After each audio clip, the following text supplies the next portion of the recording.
Do you struggle with consistency as a shooter, or do you struggle to make shots at all, whether that's in practice or in games, especially as you move back past beyond the three-point line? Maybe you're just trying to expand your range in general, get more comfortable shooting from farther back, and you're lost, you don't know what to do, or you're confused on what you need to do to take yourself to that next level of the shooter. I want to start off by saying that shooting is by far the most important skill in basketball, and if you can't shoot the ball comfortably, consistently, that should be your #1 focus. This is one of the biggest struggles for so many players that I talk to, and in this video, I'm going to give you the step-by-step process to go from where you are, whether you're a bad shooter, a decent shooter, to getting where you want to get to, which is a great shooter.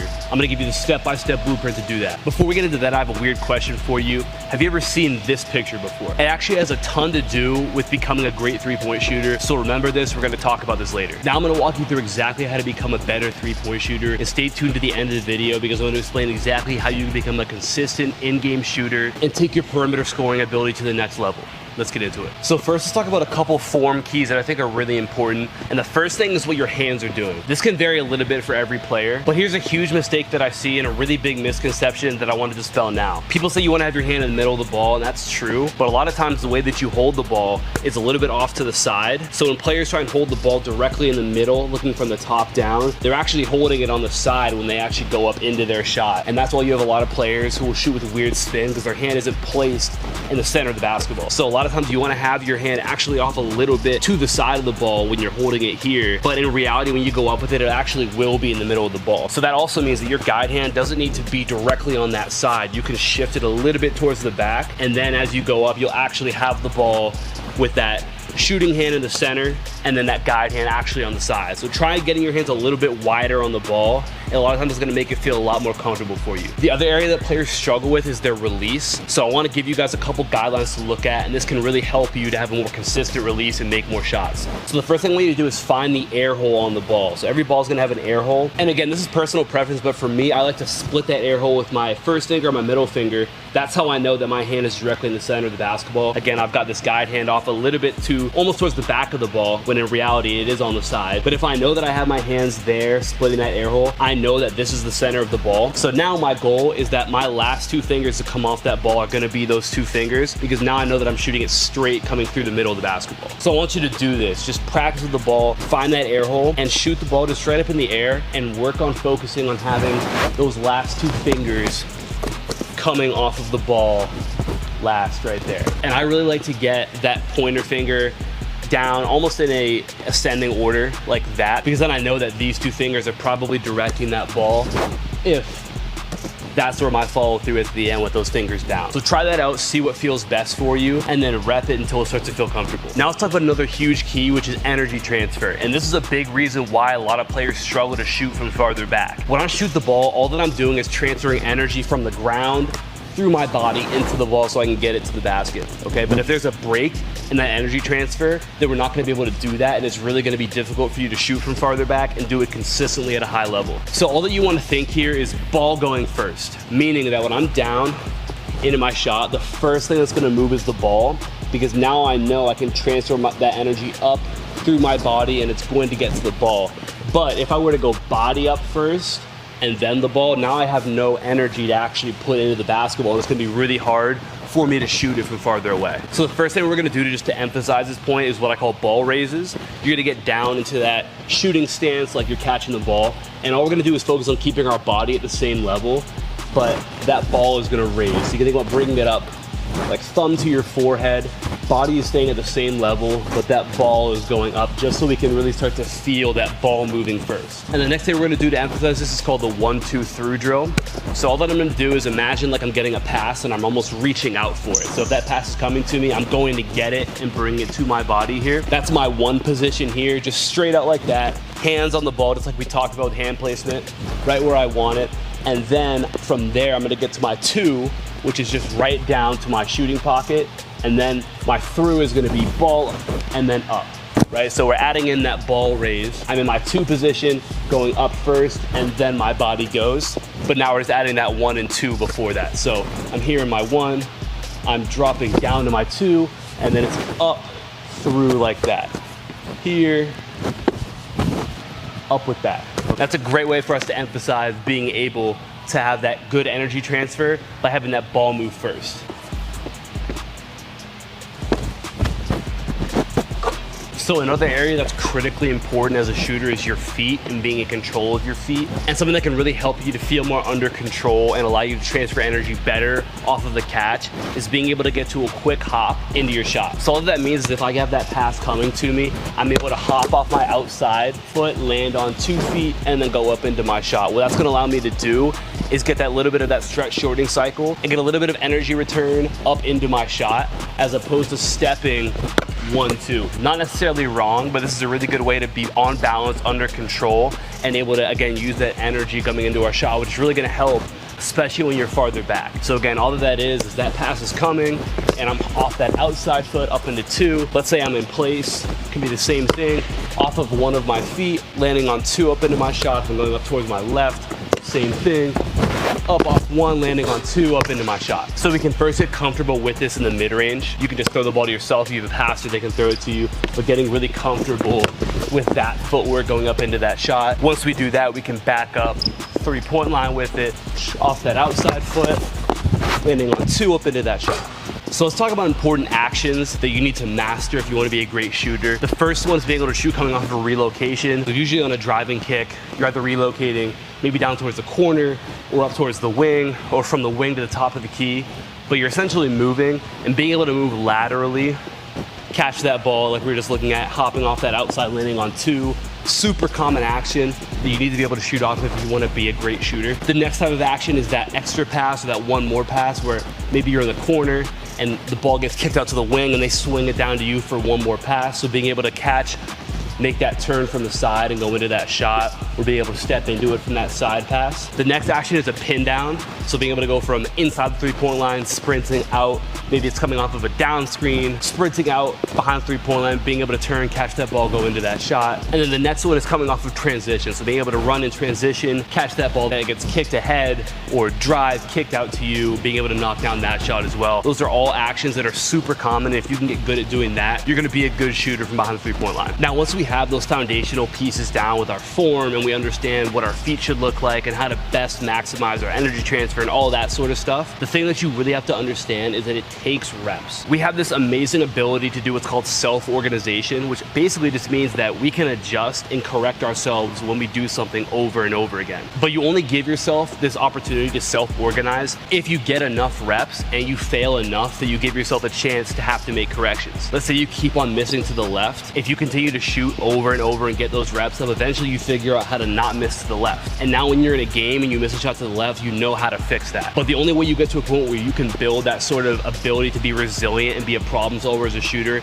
is if you get up a ton of reps where you're having to overcome that over and over again until it becomes ingrained in you, and you build that confidence that you can figure it out no matter what happens to you in the context of a game. This ability to self-organize is truly how you become a master of a skill, and if you want to be confident as a shooter, you have to do this and you have to get reps, even when it means that you're going to miss a lot of shots. Missing shots isn't bad because it gives you an opportunity to fix it, so that way when you get to games, you're able to do that as well. So many players tell me that they feel inconsistent with their shot.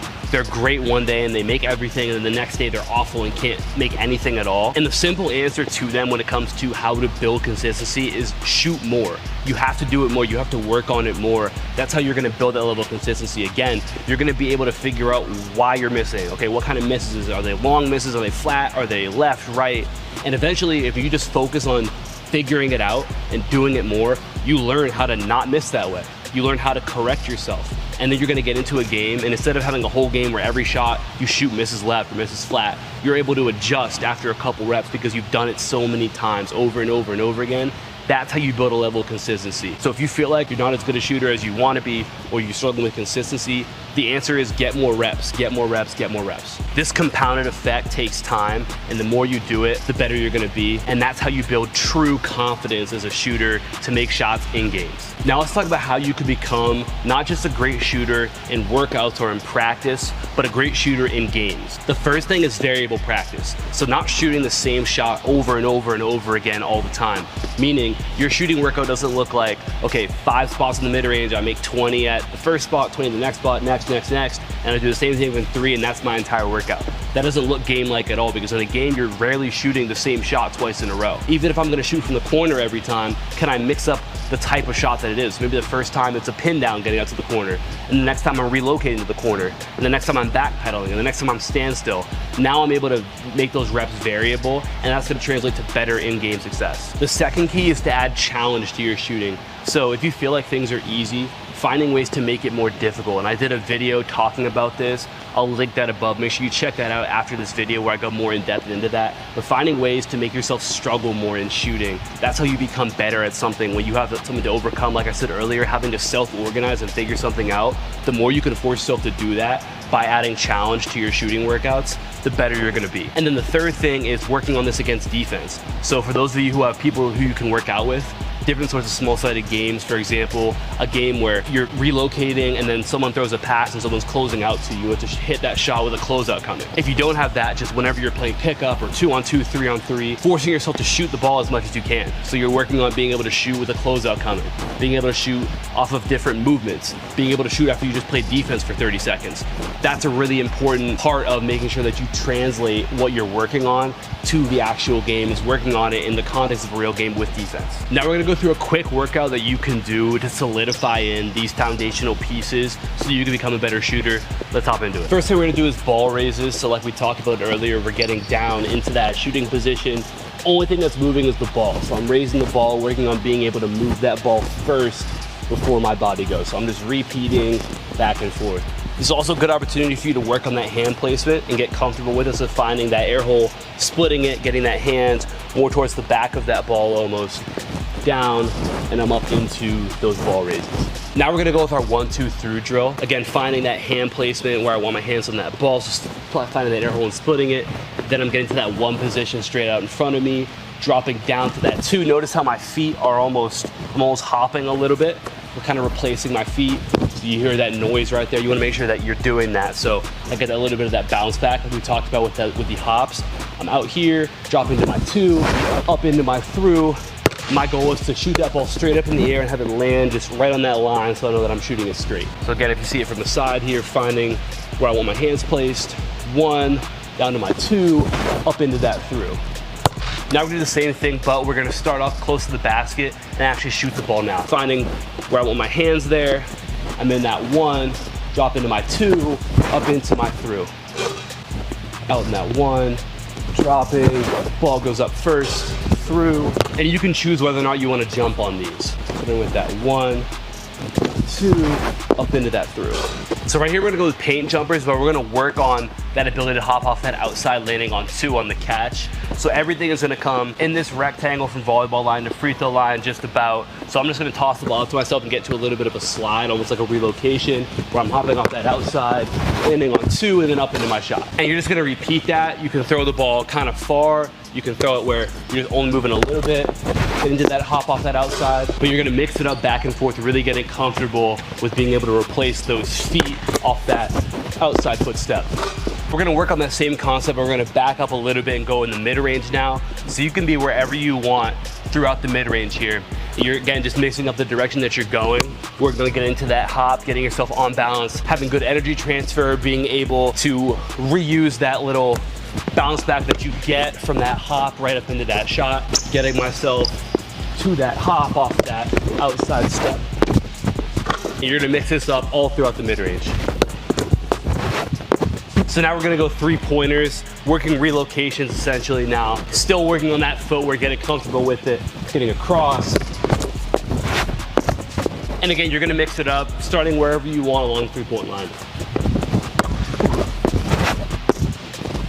So now we're gonna go with pin down and transition alternate shooting. So what you're gonna do for this is every other rep, you're gonna switch it. So the first rep will just be a pin down. So I'm throwing the ball out, turning, catching it, going up into my shot. On my next rep, I'm gonna treat it like a transition rep. So coming down, just coming right into that, going off of the catch. Again, mixing it up all throughout the 3-point line, all throughout the half court, so switching sides, but every single rep, changing up between pin down or transition catch and shoot. And now we're gonna go this off the catch shooting freestyle. You're gonna imagine, I really want you to visualize like you're in different game situations.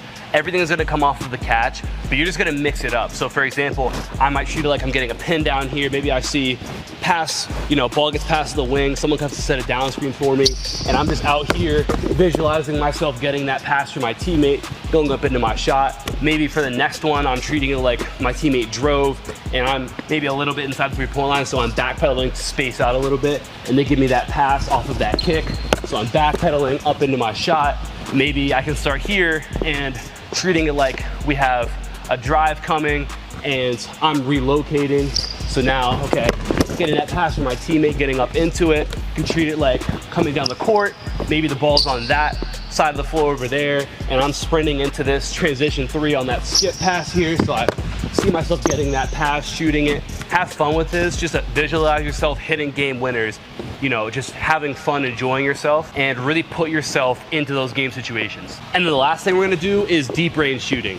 So find that range that's really challenging for you. Maybe for some of you, it's a step behind the high school line. Maybe for some of you, it's like the volleyball line. Find a range that challenges you, and you're just gonna shoot shots from there. So what this is gonna do is it's gonna make the shots closer feel a lot easier. But again, we're challenging ourselves, which is gonna start to force us to self-organize and correct ourselves and figure it out, which is how we build and expand our capacity to perform. And again, it's gonna make everything feel so much easier, because that's how you level up your skills, is by challenging yourself. So find that range that challenges you, and we're gonna work on shots from that range.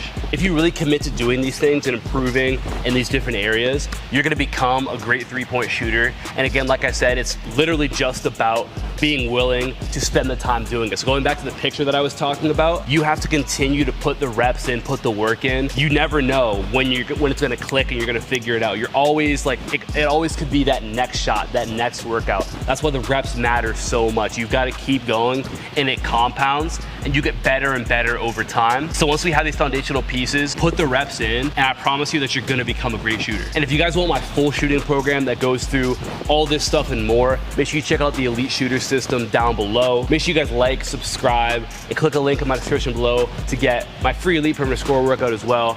I'll talk to you guys soon. Peace.